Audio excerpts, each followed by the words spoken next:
I wanted to take a moment to explain to you a little bit about student-led instruction. One of the most common questions that I get in my DMs or in emails from teachers is, how do you get information to your students without a PowerPoint? Folks, I haven't taught to a PowerPoint in years, and I'll tell you why I haven't. I always do a reflection at the end of the year or an evaluation. I ask my students to evaluate me. It's a way for me to reflect on my teaching, what worked with them, what didn't work, what did they like, what did they not like. Years ago, students started telling me they just couldn't stand another PowerPoint, another time when they had to write guided notes. So I changed the way that I taught, and I switched to a type of student-led instruction. There's a lot of different types of student-led instruction, but I created a series of digital activities that are student-led. So this is one type of student-led instruction. The students are discovering the information for themselves. They are responsible for a group of information, and then they're responsible for reporting the information to their class.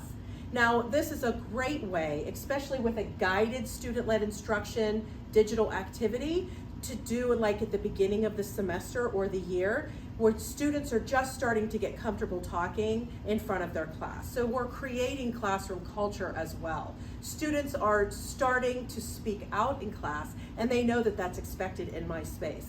They just by Christmas are so unbelievably comfortable talking in front of each other, and then we can do some presentations in front of the class. But for this activity, all students are seated, but they are speaking out. So I want to give you an example of one that I do in my personal finance class. This one is just bank accounts, and there are 5 bank accounts that I'm focusing on in this particular lesson. So today we're focusing on 5 bank accounts. I'm going to go in teacher mode now and show you how I would do student-led instruction. Okay, folks, so for today we're going to learn about 5 different types of bank accounts for this particular lesson. I'm going to be doing student-led instruction, and all information that you need for this lesson is in this link. This is a Bankrate link, and that's where you're going to be getting your information. So regardless of which of the 5 you're going to be reporting on, everyone is going to be linking to the blue link at the top of the document. Okay? So I would like the first type of bank account, which is our savings account, to be done by you 4 students over here. These 4 are going to be doing savings.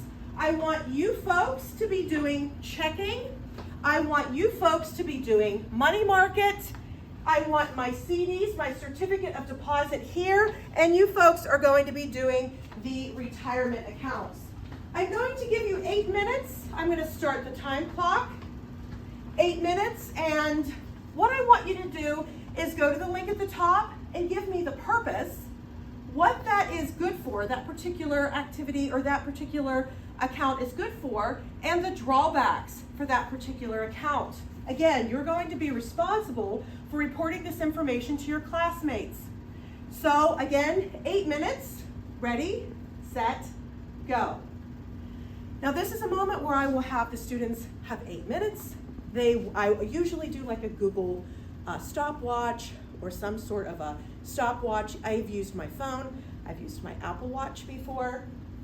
And when I'm to 7 minutes, and I just pulled that time actually out of the air, you could do 5 minutes, and if they're not done, add another minute on. But what you want is, you don't want students to be on their cell phones. You don't want time to lapse, because of course if you give them too much time, they're going to be on their cell phones.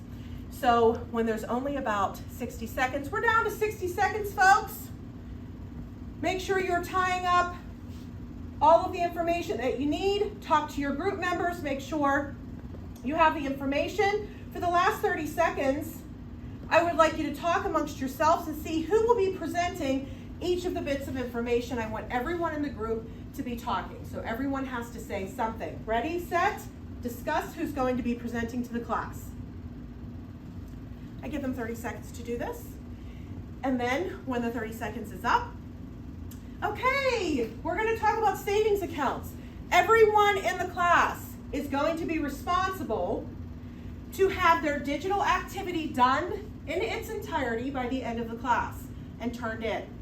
So my first group, my savings accounts, they're going to be presenting the information to you. You are completing it for your digital activity. Okay, who in your group is going to tell us about the purpose of savings accounts? Someone will report on savings accounts. Who will be telling us what that is good for? What are savings accounts good for? Someone will be reporting on that. Now what you'll see is the students will police themselves. Someone will say, speak up, or say that again, or you need to talk slower. And I let that happen, and I'm the guide on the side. Now, of course, we talk about respectful banter, respectful discussion, and that gives me a great opportunity for classroom community and classroom connection and teaching them how to respectfully communicate to each other. So after savings is done, I always have everyone applaud because, again, classroom community, and we move on to checking account. This is when everyone in the class is going to be presenting, and it really works out well. No PowerPoint needed. If I was doing a PowerPoint, teacher-led instruction on this lesson, I would have 5 slides, maybe a title slide on types of accounts, and I would have a slide on savings accounts. I would do the slideshow. I would present the slideshow, and the students would do notes. And that is very old school, but sometimes needed. But my jam anymore is student-led instruction, where all the students have the opportunity to talk, and all students have the opportunity to lead the discussion. Another one that I want to show you, I do in my accounting class. This particular activity is on the Big Four accounting firms. The first section here says, list the 4 names of the Big Four accounting firms. I may do a teacher-led instruction for this section. Introduce the lesson, talk about personal experience that I have with Deloitte or with Ernst & Young. I know a couple people that work for the firms, and we have some graduates from our high school that work for these Big Four accounting firms. What an awesome opportunity for me to tell a little bit about graduates from our high school that work for these firms. After we do this first section and we list them, then I will separate the class into 4 groups.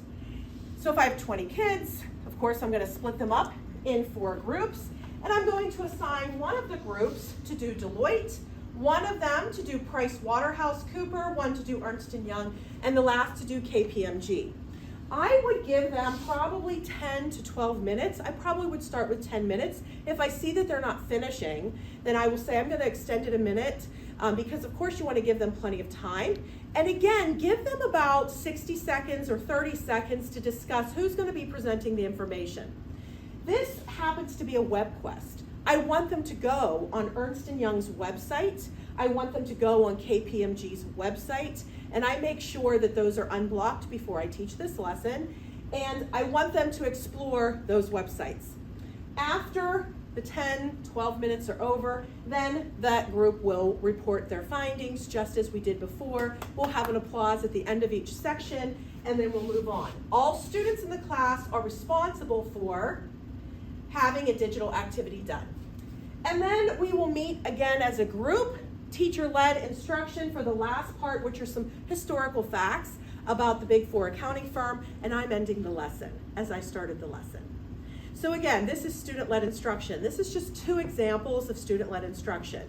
I'm in year 25 at my high school of teaching business education at the time of this recording.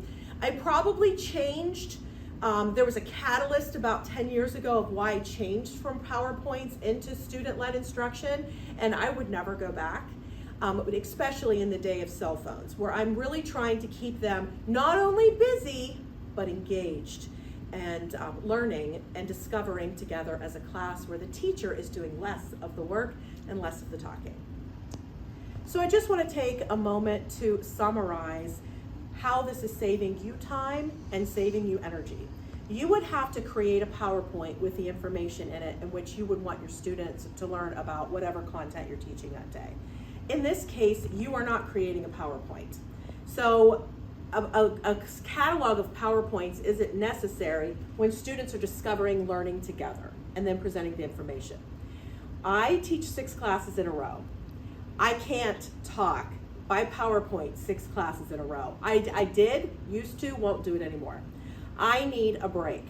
So the 10 or 12 minutes that the students are doing their section that they're responsible for that lesson, gives me a breather, but it also gives me a wonderful opportunity to conference if I need to. The student that missed 3 or 4 days of school, I can go over and welcome them back to school, or that student that needs to meet with me the last period of the day to make up a test, I can tap them on the shoulder and remind them. It gives me time to take roll. Or if it's a safe class, to slip out and use the restroom. It's a survival type of learning, and it's a survival type of instruction. And again, more engaging and just better for the teacher and the students. Thank you for listening.